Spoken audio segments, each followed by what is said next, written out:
Today, we are discussing local events concerning the CBC and DCF and how it is affecting everyone. Join us today on Fostering the Future. Welcome to the Fostering the Future podcast, a show about all things child welfare, dependency, adoption, and foster care. Here are your hosts, veterans in the world of child welfare, Jack and Kat.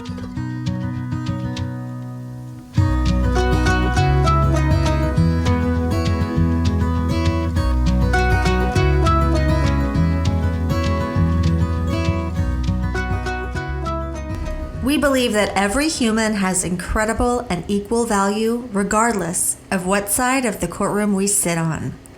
We hope that everyone feels welcome and accepted here on Fostering the Future.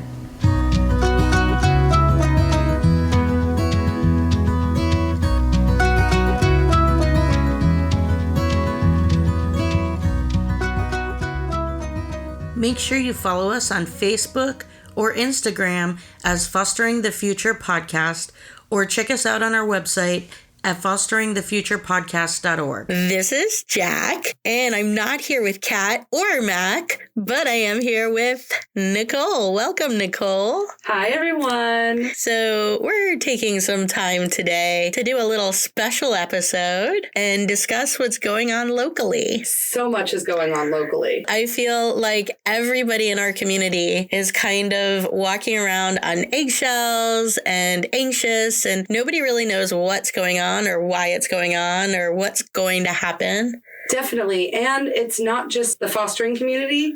It's like the entire community, because there's the news articles, the TV reports, and so it's literally everyone now, not just our tiny little fostering community. You know, I've seen people all over social talking about it and asking questions. I mean, I don't think any of us really know too much. And it's something that we've talked about on this podcast a lot, especially due to what has happened in our community since COVID. And so many more kids are coming into care, and so many foster homes are closing their doors because of the extra anxiety in their life from how the world is post-COVID and how the foster world is post-COVID. These complications have made a lot of foster homes decide to stop fostering. I'm seeing left and right on social where people who have fostered for 20, 30 years aren't doing it anymore. So if you take the combination of having less foster homes and having more kids come into foster care, some of these problems that we're talking about are expected. We've talked about before how our area is a hotspot for the opioid crisis, which is contributing to more kids coming into care. I mean, I don't know what it's like to be a foster parent, like,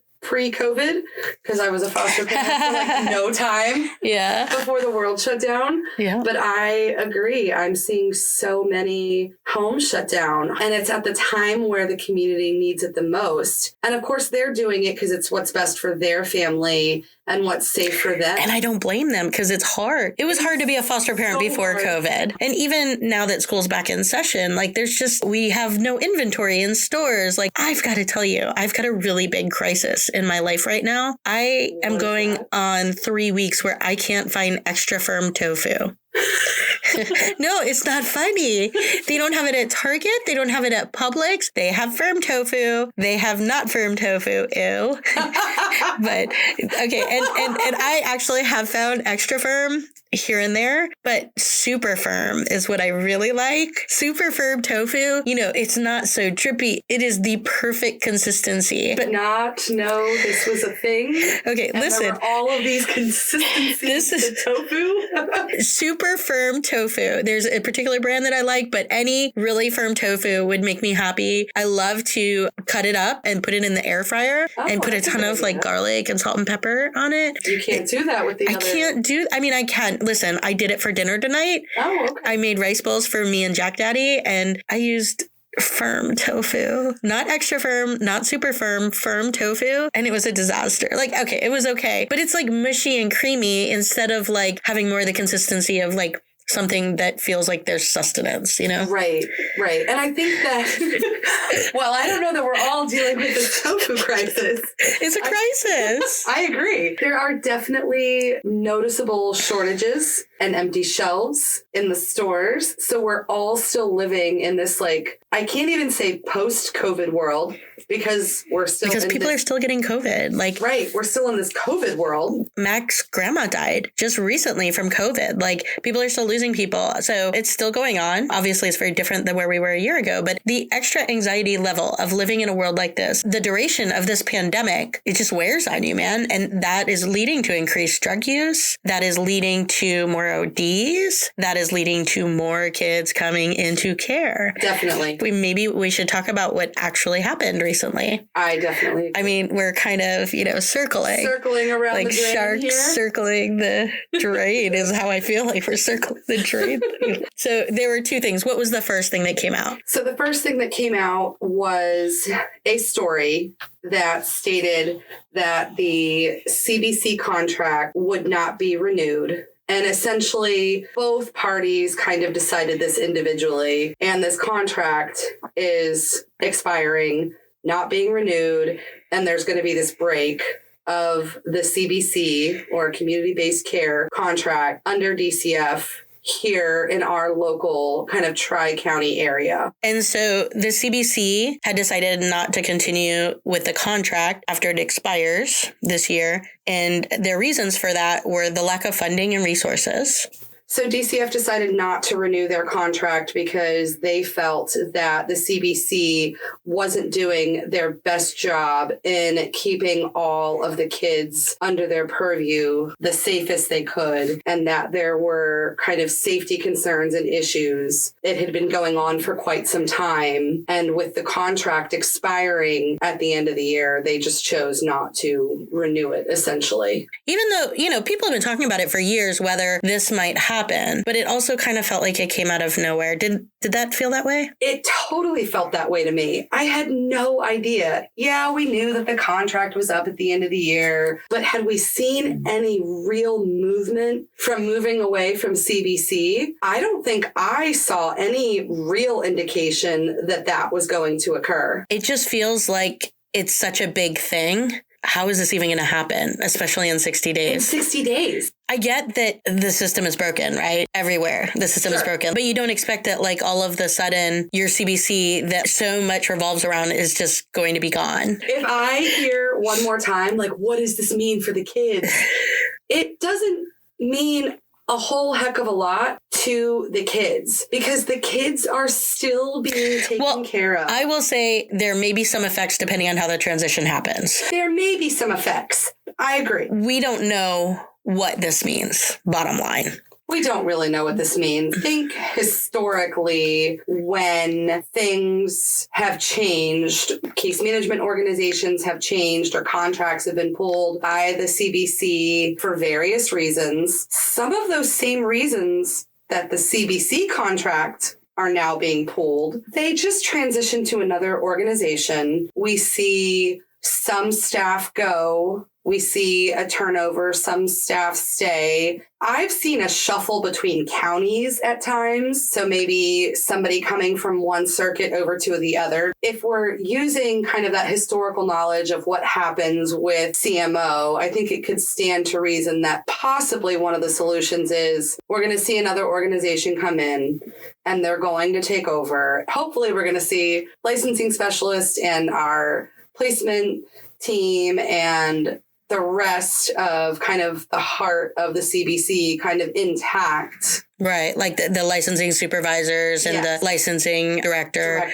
those people that are boots on the ground, involved in the kids' lives, involved with the foster parents, very involved in the day-to-day going-ons in the homes with the kids. They have to stay. Yeah. And I don't see another way for that to happen. And that's, I think, everybody's biggest fear is like, are all the people that we work with just going to disappear and we're going to have new people? Because you and I both know if that happened, the foster families that currently exist are probably not going to all be here. Absolutely. I mean, no matter what happens, we're going to lose foster families just because change, and not everybody can handle change. However, if my whole whole support staff is just totally gone and I have to completely convert to new people, well, I don't know how much longer I would keep doing it. I think that your experience as a foster parent can vary greatly depending on who your licensing specialist is and who the support staff behind them are. I think we all know I kind of went through a lot of stuff in this world already. And right? Did you have a wild ride? I totally had a wild ride. We should do an episode on that. But if not for these people that we're talking about, the director, the supervisor, my licensing specialist, I am not sure where I would be. And where those kids would be. Because it could have been very easy for you to give up during that situation. Yes, but I had this team of the biggest supporters around. There was no give up in them. And so I'm one foster parent and there are, 100, a couple hundred. Yeah. There's not that many, but still there's enough that they're supporting these limited amount of foster parents and over 1,000 children in care, and they're cheerleading all of us in the same way. Bottom line is the CBC contract will not be renewed. The world is going crazy due to this. But in reality, if we look historically at what has gone on and realistically what could happen, I don't think that we have to worry too much that everything's just going to disappear. I think we're going to transition to a new organization, and the people that are doing the right thing and making responsible choices, not doing anything neglectful or harmful to these kids will move to the new organization. There's so many people involved. Right. Where are you going to get the people? Where are you going to get these people that know what they're doing with this education? And who wants to do it? Who would want to do this job for this kind of money? Forget it. Yeah, I don't know. I would think we would see DCF step in as kind of the interim takeover, kind of what it looks like they're almost doing. Kind of when we talk about kind of what's happening as part 2, they're kind of stepping in and stepping up. And I think we're going to see them step in and step up when it comes to the CBC until a new organization is found. I don't really see another avenue to what they're going to do unless they literally have another CBC in the wings, ready and waiting. With thousands of employees ready to be deployed.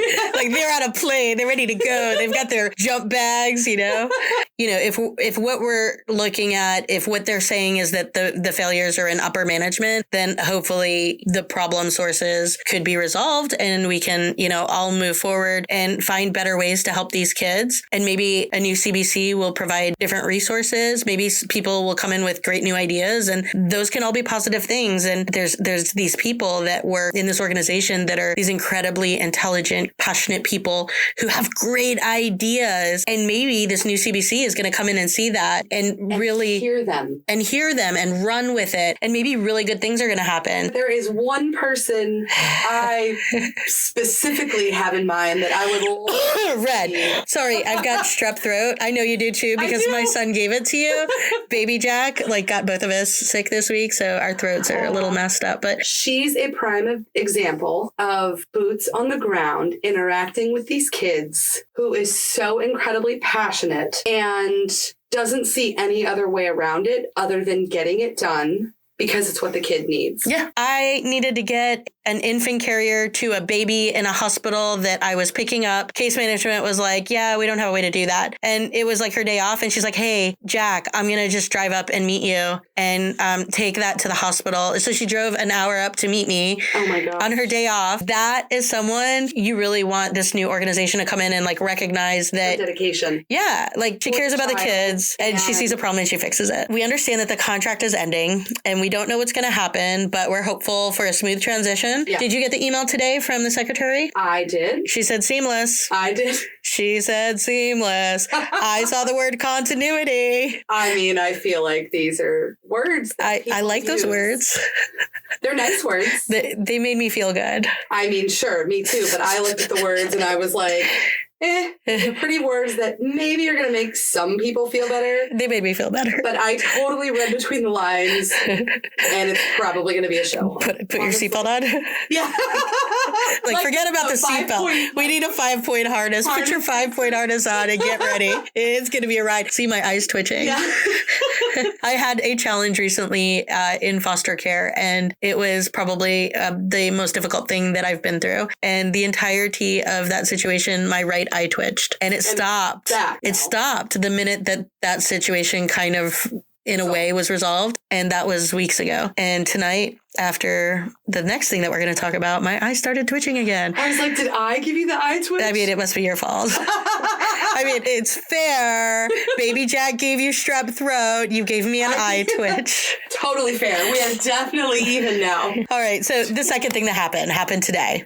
Everybody who is in the foster community kind of saw texts and Facebook posts, 3 p.m. news conference. So, I mean, I don't think any of us really knew what was going on. I know what our group was talking about is it hit 3 p.m. and we were all like, where are we supposed to watch this at? Yeah, because this is like Carline time, man. It's Carline time and people are asking for like, you know. Is this on TV? Is this on the phone? Somebody's in court. Someone's in the hospital. Like, right. So what we're discussing is that the sheriff held a news conference today announcing that the CBC is now being investigated for child abuse and neglect, which is a criminal charge, and that criminal charges can be placed against a corporate entity, which is the CBC, and senior management individually of the CBC. Yeah, he specifically said, like, we're not talking about, like, that the scope could expand at some point, but at this point, we're not talking about, like, frontline workers. Like, they're just doing what they can with the resources they have in the situation that they're in. And I think he said that more than once. Yeah. And he proceeded to describe various forms of abuse or neglect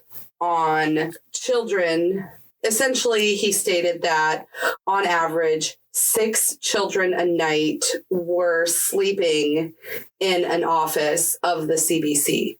Right. Which we, like, already knew. I mean, everybody knows. Totally everybody knows. It's a thing. It's always been a thing. We're literally talking about some of the hardest to place kids.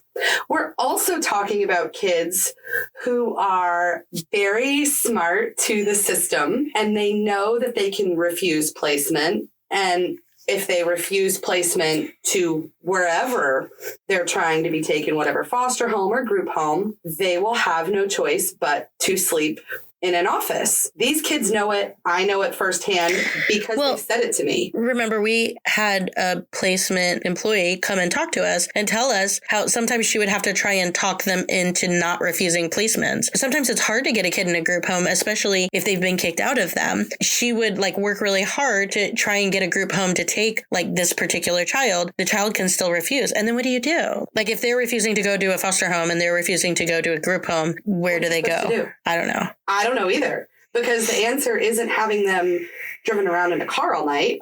Yeah. That's not safe or good. The only option is what has been done when they're refusing placement of a group home or a foster home or any other reasonable, safe, and licensed placement. You know, I think the reason it has become such a problem is really because of the community situation that we're in this year, whether it's because COVID's so bad and the way that it's affected everybody, whether it's because the drug crisis is so bad right now, whether that's related or not, when there weren't so many more kids that needed placements and so many less placements, like it wasn't as big of an issue. But now that that's so much more of an issue, it's like, it's not like a kid sleeping there every once in a while. It's a more consistent thing because it just aren't places for kids to go, or they're choosing not to go there. You and I know that funding is being cut to group homes and other things like that, and they're trying to kind of...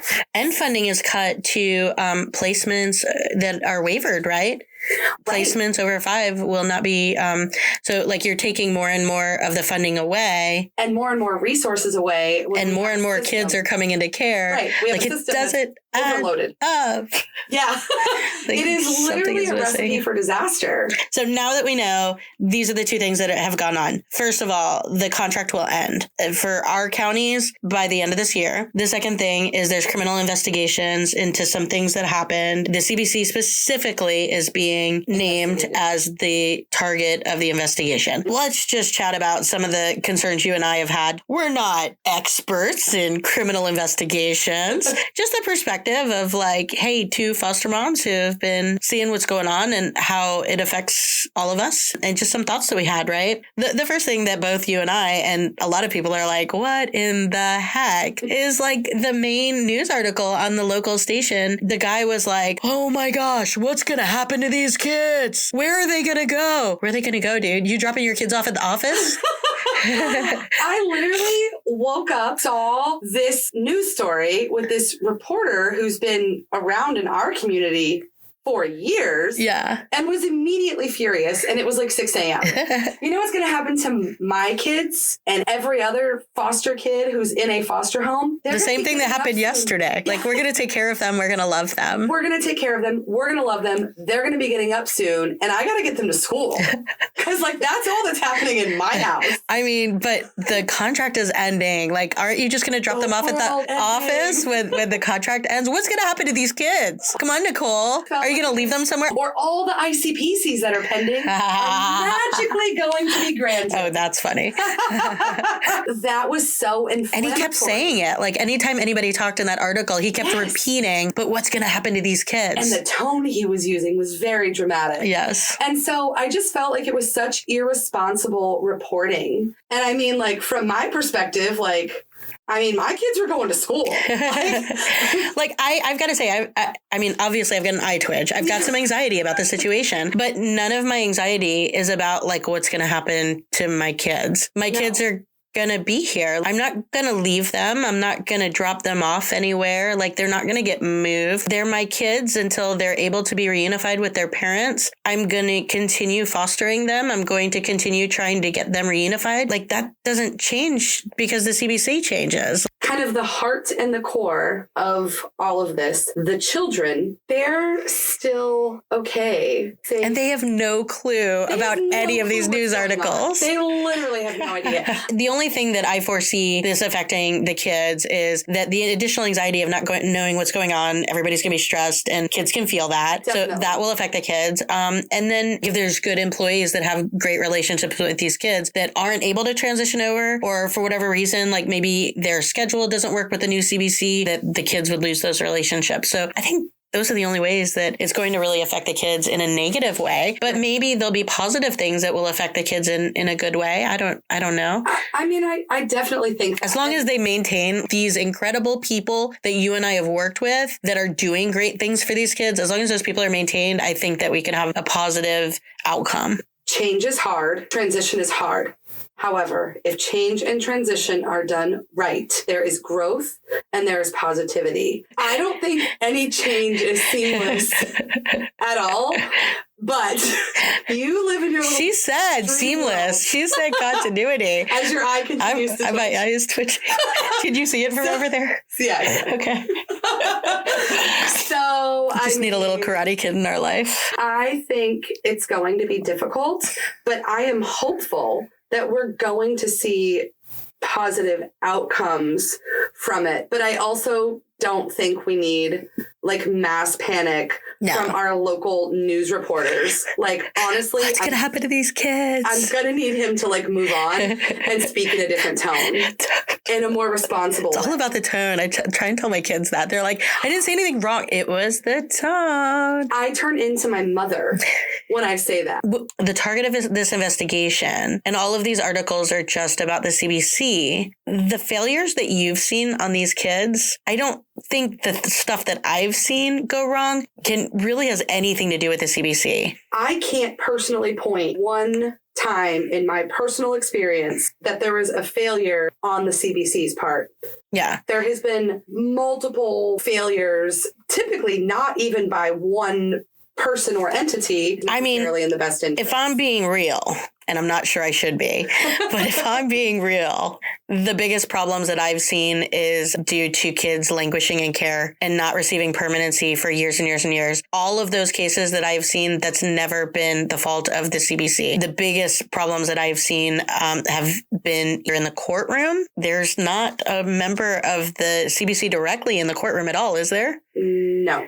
These kids that are in care for 5, 6, 7 years, no, they're never, because either the reunification hasn't happened that should, or the TPR hasn't happened that should. But that's not the fault of the CBC. And that's really what I see affecting kids negatively the most. And obviously, you know, I might be a little tender on that because I've seen it happen this week for a kid that I really care about. And then the other stuff you see happen is, you know, usually like an individual isolated occasion, like somebody made a bad choice or an accident happened because of an individual. I've seen failures. I've seen lots of big failures being part of the system, but none of them that I've seen you could ever point to the CBC. And if you're going to say that the CBC is in charge of this, that's in charge of this, and that's why it's their fault, well, then why not go all the way up to DCF? All the way up to DCF, so right. Really, all this stuff is everybody's fault. I feel like if we take it back even just a little further, some of this same stuff, sleeping in cars, sleeping in offices, that was a blame game a few years back. And that was blamed on failure by CMO. Well, CMO has that responsibility. Like that's what they're hired for, is to monitor the kids. And even this particular criminal charge, it seems like most of it is about kids sleeping in the office. Right. Was there anything that wasn't about kids sleeping in the office? A few things. But most of it revolved around the accidents that happened with kids sleeping in the office. Correct. And that has nothing to do with CBC other than they didn't place them. But if there's nowhere to place them and the child refuses placement, then that becomes the responsibility of CMO. CMO is there to monitor them. So these accidents that happened under the responsibility of CMO. Not under CBC. If you're going to say it's CBC's responsibility because they have the contract for CMO, well, but then DCF has the contract for CBC. I don't know. Well, they can't blame themselves. Well, listen, I blame myself all the time. So why can't they? I don't know. I just think, there are problems, but the bigger problems, the things that are really affecting kids in a pretty big way, are the failures that happen in the courtroom. Why aren't we going directly to the senior management that was a part of this? Why are we canceling the entire contract for the entire entity? And not just getting new senior management? Why are we always punishing an entire group or entity instead of the people who are at the core of the problem? I mean, you see this in corporate organizations as well. It's easy to just say, this is the problem lies here. I'm going to get rid of this entire department. But maybe it's one or two people in that department that are causing the problem. They didn't tell us who they were talking He said about. He wasn't going to name the specific people, but it sounded like they had people They know. Why aren't we just handling those people and leaving CBC intact and then handling the problems within CMO? Like we're throwing the baby out with the bathwater?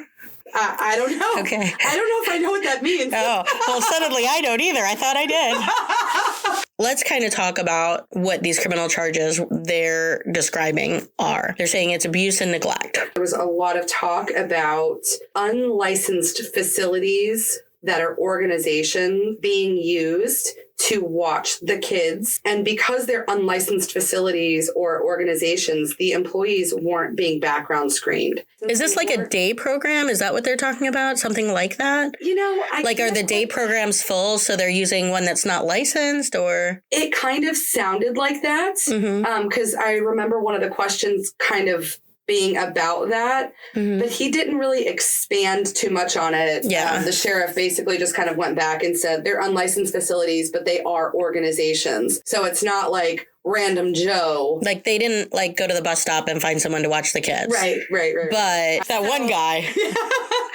So he might have been from the bus stop. Some of the incidents that occurred that led to these charges were while the kids were in care of these people. And one of the incidents described was a child getting a hold of an unsecured gun in a vehicle with one of these people from one of these facilities. That's scary. So scary. And then there was essentially another one where the guy was a drug trafficker and now he's in charge of these kids. And he was he had a racketeering and a drug charge, right? Right. And so he's watching these kids. The other allegations are all about kids being in the office. Okay, well, let's talk about that. It's not a good thing for kids not to have a home. Sometimes there's no other option if they're refusing to go somewhere or there's nowhere for them to go. Definitely. One of the things mentioned that 3 of the kids that were sleeping in the office snuck out of the building and went to the back of the building and climbed a ladder to the roof. And one of them fell off and a piece piece of metal went into his body and he had to go to the hospital. This is not okay. None of us want this to happen to a kid. We're talking about these teens that have come from not great situations. They've experienced trauma, and a lot of them have mental health histories. Yep. And if they're refusing help, they're refusing services, they're sleeping in the office,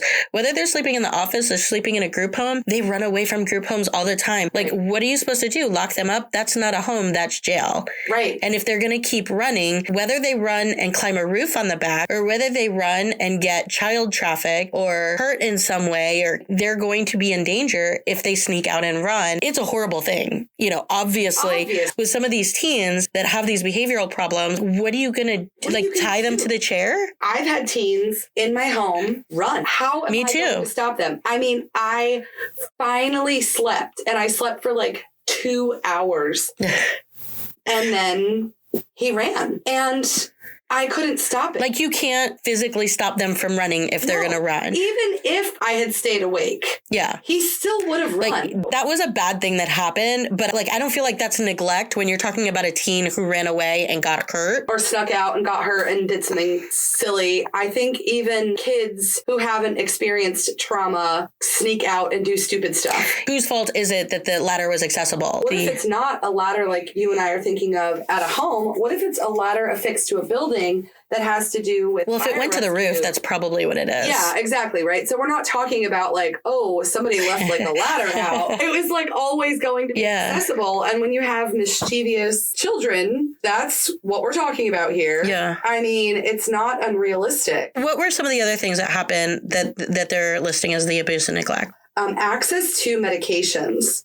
As a licensed foster home, there are very strict parameters. Everything has to be locked up. Right. Everything. I mean, even like our dish soap. Laundry detergent. Right. Come on. Dish soap.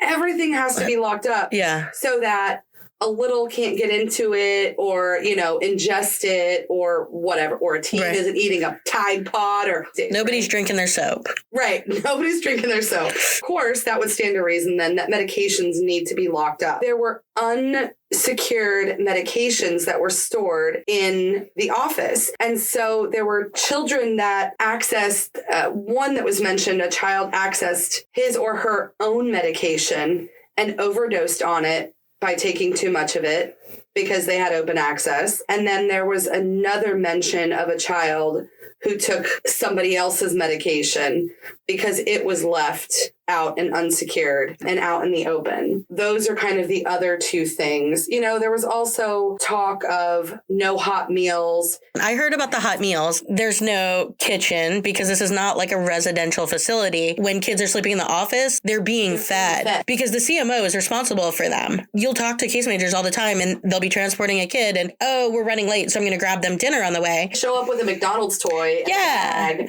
or a McDonald's cup or a McFlurry or whatever it is. Yeah. So they're showing up. Obviously, there's no hot meals there because there's no, I mean, there's probably some sort of kitchen, but there's not a cafeteria. Like a I don't know. Like when he said that, I was like, well, like, are we starving them? Like, I mean, is case management starving them or are they just like bringing them to get them food or dropping food off for them? Or I think there were some claims that maybe some of the kids were hungry because there's. But again, that's CMO. That's not CBC. Right. And so then there was talk of deplorable living conditions in the office. The showers, sheriff's words, not mine, to be clear. He didn't define what deplorable was. So it was kind of left up to all of our imaginations. Listen, I've had teens, their rooms become deplorable very quickly. Like, you can clean them constantly. My house with my teens sometimes becomes deplorable. Oh my gosh. The last thing I remember is the kids having dirty clothes and sleeping in dirty And that's something we've discussed before. Because remember when we had someone who had been in placement come and talk to us, she was like, you know, when we had kids that were sleeping in the office for more than one night, I would take their laundry home. So, you know, that goes right back to how these frontline workers give their life and heart to these kids, like taking their laundry home and doing these teen boys' clothes. How are these kids' clothes getting cleaned? Mac, actually, she really wants to find ways to give back. And when she heard that episode, she was like, can I do that? Can I go pick up laundry for kids kids who sleep in the office, like, let's start a program. Like, let's do like a whole program, and I'll find some other people to volunteer, and we'll just like, that's the least I could do. Cool idea. Yeah. Like, we actually talked about it. I probably should have brought this up to Red sooner. I mean, this whole problem would have gone away with some cute clothes, right? What just the program of washing the clothes? I mean, there is a better solution. I mean, we'll talk about that later. There was a kid who overdosed because he took too many of his own meds. There was a kid who accessed someone else's meds. There was the ladder incident. Yeah. They talked about 30 calls coming in where authorities had to go out to the office. In the past month. So that's like one a day. Right. Because the kids were being disruptive. And, you know, it was discussed that these are kids with, you know, all the things we just said, trauma, behavioral problems, kids that are from hard places and then hard to place because they're from hard places and from the experiences that they've had. But I don't see how any of these things that we've discussed add up to a CBC failure or fault. The thing that it keeps coming back to for me is this is CMO, right? Like, CMO is responsible for all this. I get CBC is over CMO, but then DCF is over CBC. Right. And it's happening in CBC's office. So they should know about it. But at the end of the day, right, But it's CBC's office, but it's also CMO's office. That is very true. It is. That's right. And if we're specifically saying sleeping under desks, like, I'm just getting the picture because I've spent a lot of time in that office. Like, those desks are the CMO desks, right? I don't know. I think so. I mean, if they're responsible for watching them, you'd expect that that's the part of the office they would be in. I don't know. This is all semantics and we don't know the specifics, but, you know, this is just like the things that we're thinking about.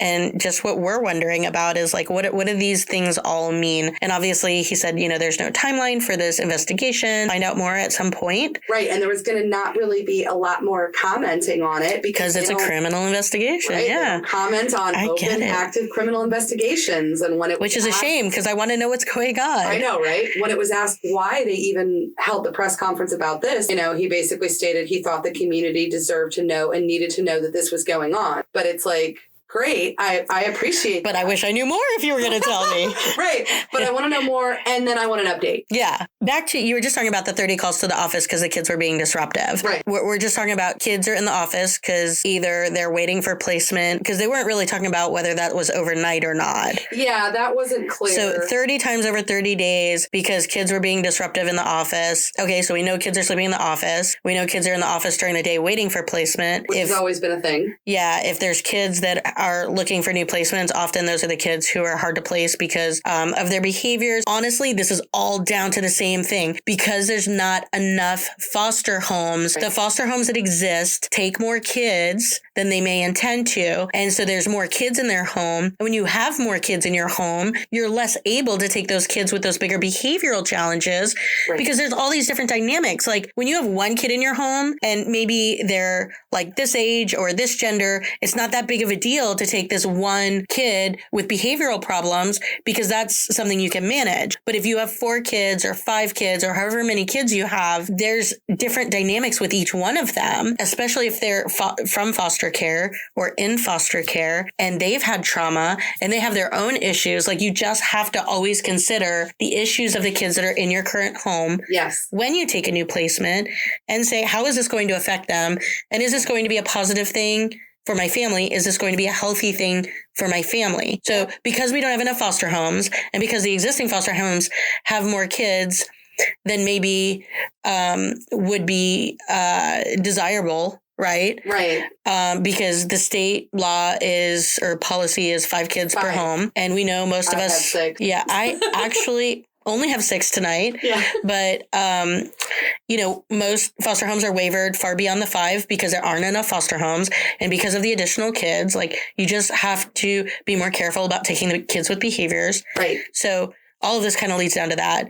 And I don't know why there would be an investigation on a CBC because kids were being disruptive to the employees of the CBC. I know. That kind of felt like it was a different thing, even though it was brought up. It was kind of like... There were a couple things that were brought up that didn't seem... But obviously, they're just not telling us everything. So maybe there's a lot more that we don't understand. Supporting kind of... Like the whole thing about the 93 kids. Yeah. Like they were like... So we all know as foster parents... Right. And you specifically know... I specifically know. That a couple nights ago, after like 8 o'clock, like 8, 9, almost 10 o'clock at night, all of a sudden, all these foster homes had CPI at our door that needed to lay eyes on kids, like across social networks and through foster mom text groups. Everybody's like, hey, I just had someone at my house. Do you guys have someone at your house too? Everybody all over the place had visitors from CPI late at night when their kids were sleeping. They had to go in the room with sleeping kids and take pictures and check your blue books and ask about visits and stuff like that. And we were all like, whoa, what's going on? Yeah. Right. And that's probably the first clue that we should have had that something was going on today.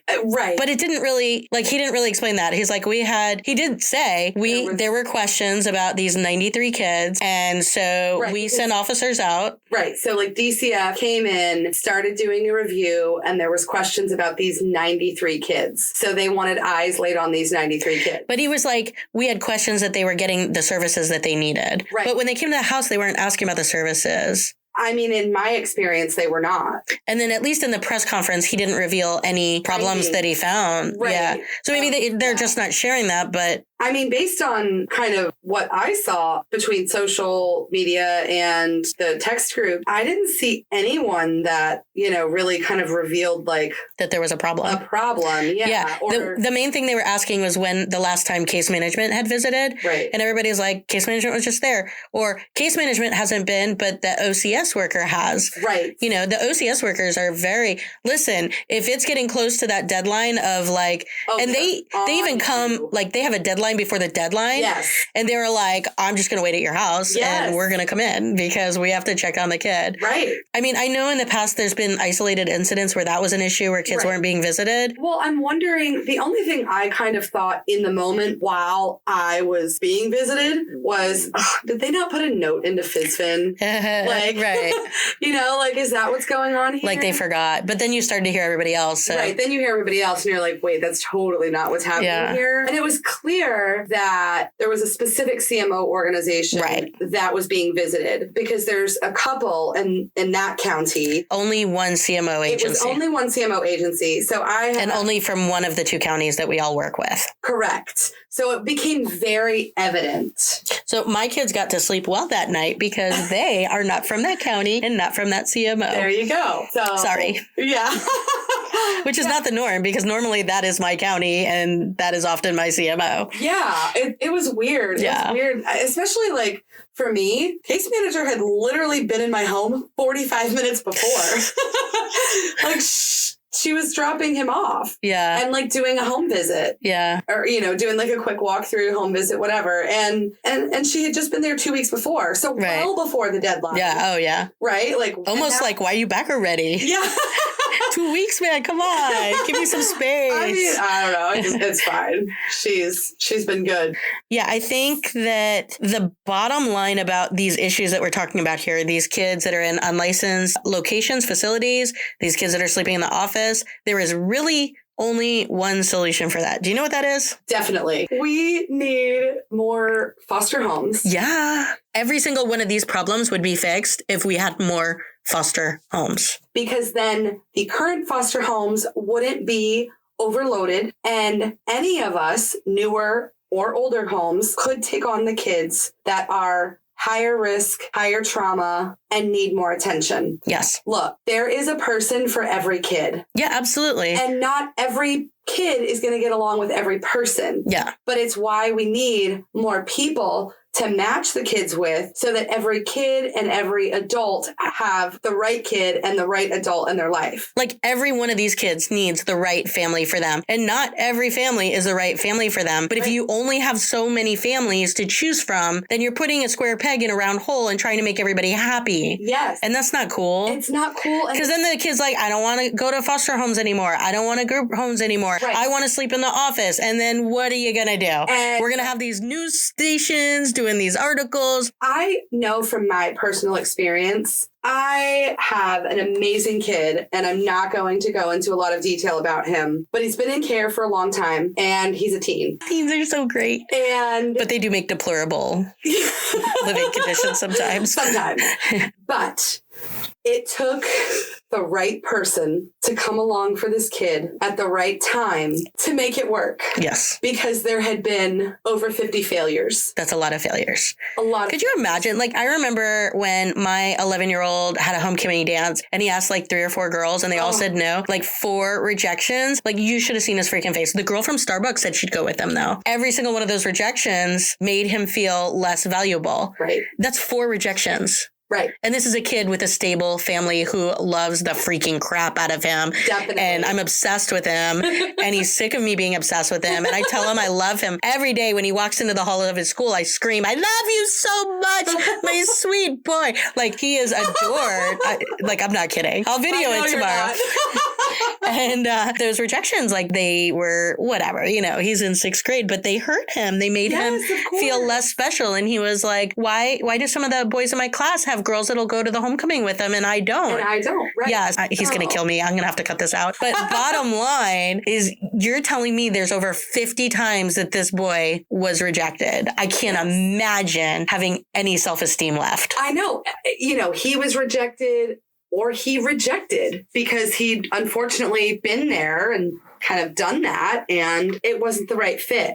Yeah. But it took all of this time. Or they weren't the person that he was willing to let those boundaries down for. Exactly. Oh, man, I love that kid so freaking much. I know. And it has been hard. Yeah. Because teens are hard, but they're so freaking worth it. Yeah. Our podcast, most of our presence is on Instagram. And I get a lot of DMs. Like, I think the thing that makes me so passionate about continuing to do this podcast, and why I get so freaking excited every time I come in here, is because of the feedback I get on Instagram. Like, the DMs I get, like, fill my freaking heart. And last night, I got a DM from an 18-year-old boy who aged out of foster care and has no one. He was like, thank you for what you're doing for these kids. Please keep doing it. We're so broken. He's like, I aged out and I have nothing. I sleep on people's couches and I don't have a family and I don't have anybody that like is for me. This kid like broke my heart last night, and I was like, where is this kid? No, I know.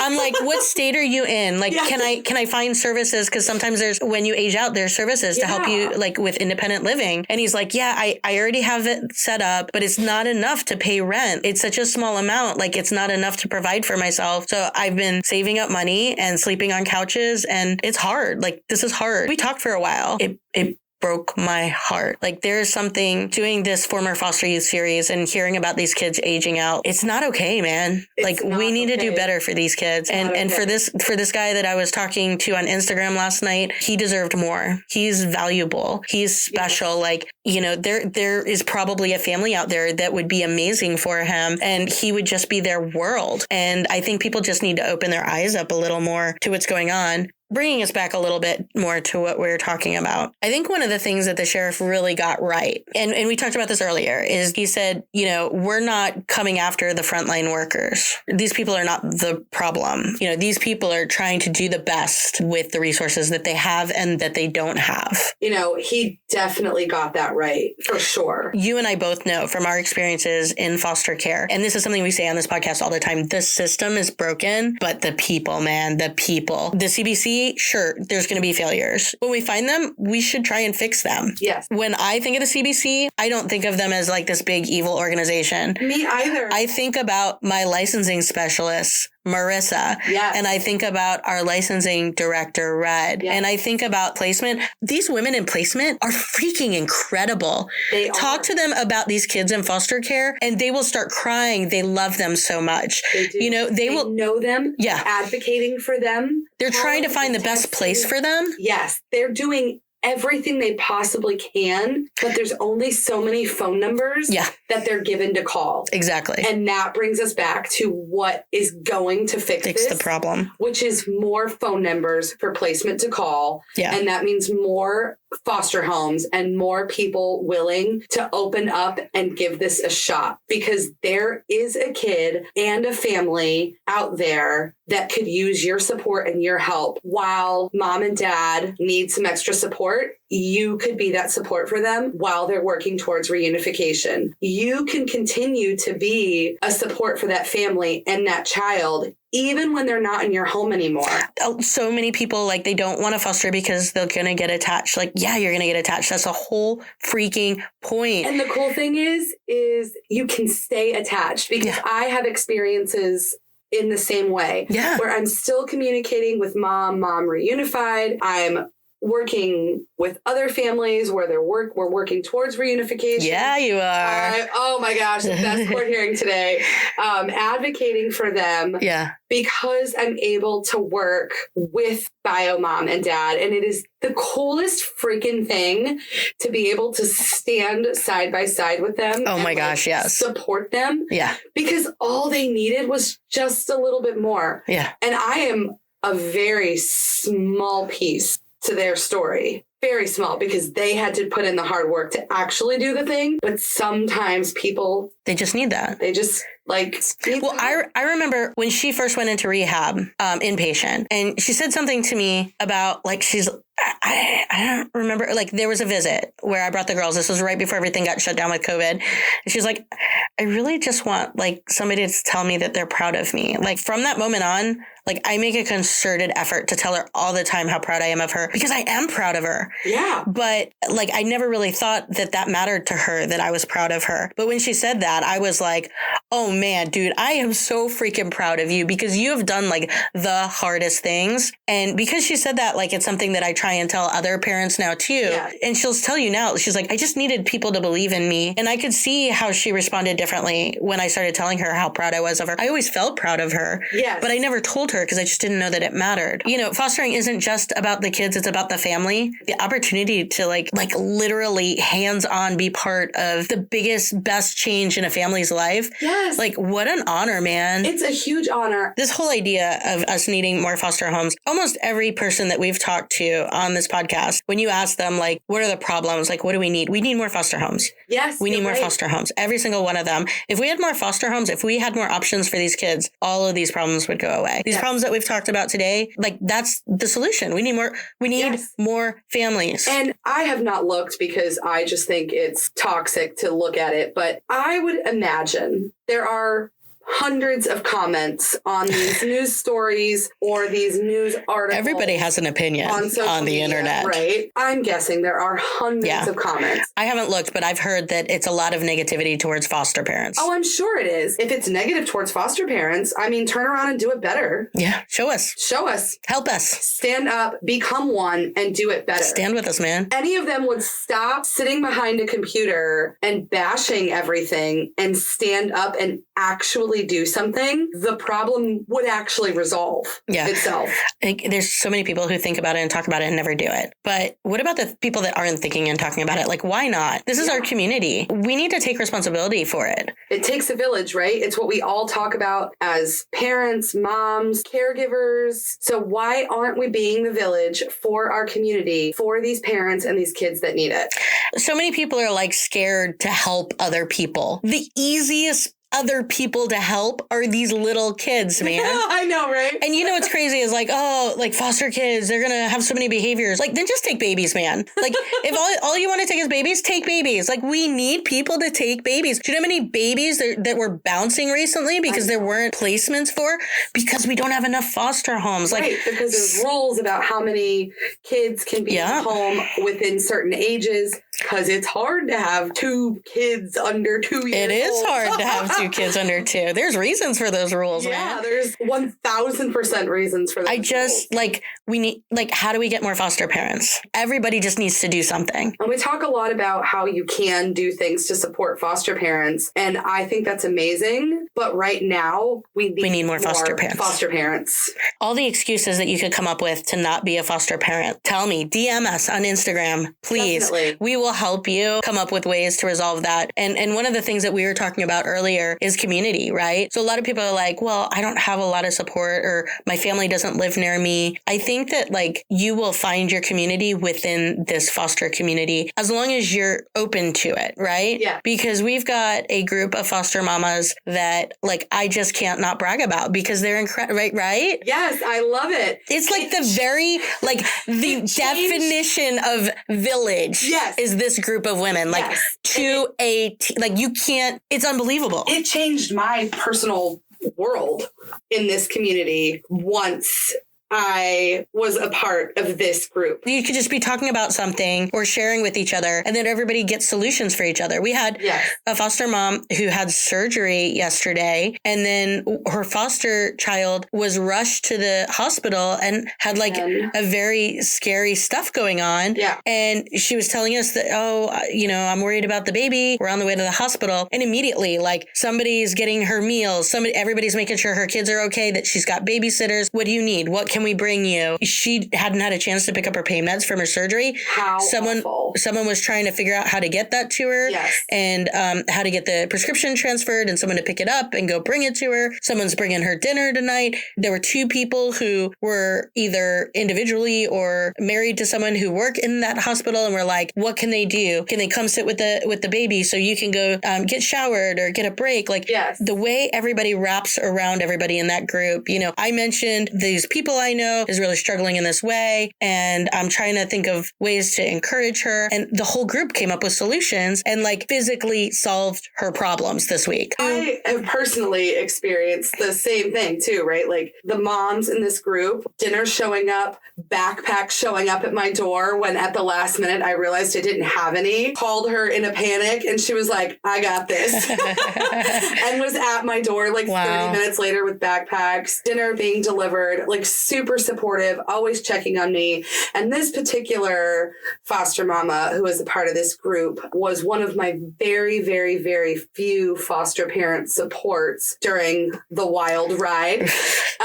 She has just been like this incredible support kind of this whole time along, and has come to my rescue more than once. And I appreciate her. The point I think we're trying to drive home here is like, you can find what we have within your community. Yeah. And we can help you find that if you're willing to step up for these kids. We could probably even help you create what we've created. Yeah, dude, we got you. Yeah. And if you live nearby, like, seriously, DM us. We'll hook you up. Right. We'll just... What do you need? Yes.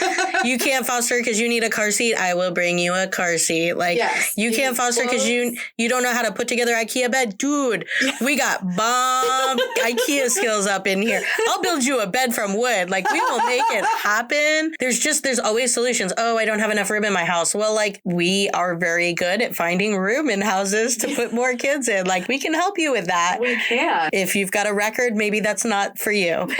If you've got anger issues, maybe not for you. But if you've already got kids in your house, like, your kids could go with sharing a room. A lot of people, they're like, I don't have an extra room. I just have the room for my kids. Like, they could have someone in their room with them. They definitely can. And you can make it a fun thing because... Like, who wants to have their room to themselves? Like, now they can get new bedding because they have to get a new bed. Yeah. And, you're getting bunk beds or 2 twin beds. And also, if you have a child under 1, you could live in a 1-bedroom freaking apartment because a child under 1 can sleep in a crib in your room. Right. I mean, obviously, maybe in other states that's different, but we can solve these things for you. If you want to be a foster parent, DM us and we'll help you solve your challenges. I promise.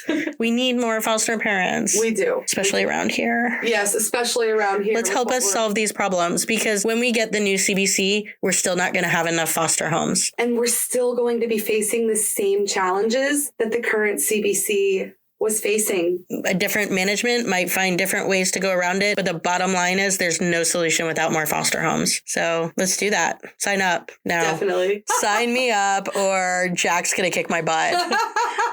Seriously, no, kind of. Yeah, we need more foster homes and also more foster homes. Yeah. Well, thank you for being here. This was great. I mean, I feel a little better now. My eye is probably still twitching though. I don't know. I can't see it twitching anymore. Oh, good. So thank you for having me. I know we kind of joked a little bit throughout this episode, but we're talking about a really serious topic and neither of us take it lightly. I think we kind of have to laugh to get through this. Some of it. Yeah, because my eye's twitching. And if I don't laugh and find some type of humor in this crazy chaos, then how will we get through? Because that's self-care. part, right? Yes, absolutely. Laughing through the hard times. And, we definitely don't find any humor in kids getting hurt. Kind of like the whole point of dedicating our lives and families to fostering is helping kids not get hurt and protect them. It's just been like a stressful time, and we're trying to kind of understand why things are happening the way they are. Thank you so much for having me today. Thank you so much for joining us today. Make sure you subscribe and follow us on social. We hope that you join us again next time and keep on fostering the future.